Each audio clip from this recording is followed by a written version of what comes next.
Sosok Bribda Deka, anggota polisi yang tewas di kamarnya setelah bunyi letusan senjata. Seorang anggota polisi, Bribda Deka, ditemukan meninggal dunia di rumahnya Jumat 31 Maret 2023. Ia ditemukan meninggal di rumahnya saat waktu sahur. Berdasarkan informasi yang berhasil dihimpun sekitar pukul 5:30 waktu Indonesia bagian Barat, terdengar suara ledakan mirip pistol sebanyak 1 kali. Sang ibu yang mendengar suara itu langsung masuk ke kamar Bribda Deka. Betapa kagetnya sang ibu melihat anaknya terlentang di atas tempat tidur. Ia meninggal dengan luka tembak di dada kiri. Tak hanya itu, di dekat tubuh korban ditemukan senjata laras panjang.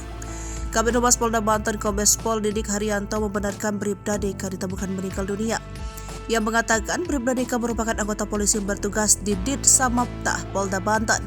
Sementara menurut sang ibu, ia sempat membangunkan Deka untuk sahur. Deka lalu keluar kamar melaksanakan sahur, namun hanya meminum air putih saja, lalu masuk ke kamar kembali.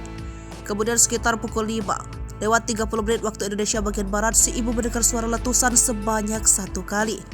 M mengira suara tersebut adalah suara petasan. Namun kemudian M mengecek ke dalam kamar Deka dan didapati Deka terlentang. M berteriak histeris dan meminta tolong serta sempat memindahkan korban Deka dari atas tempat tidur.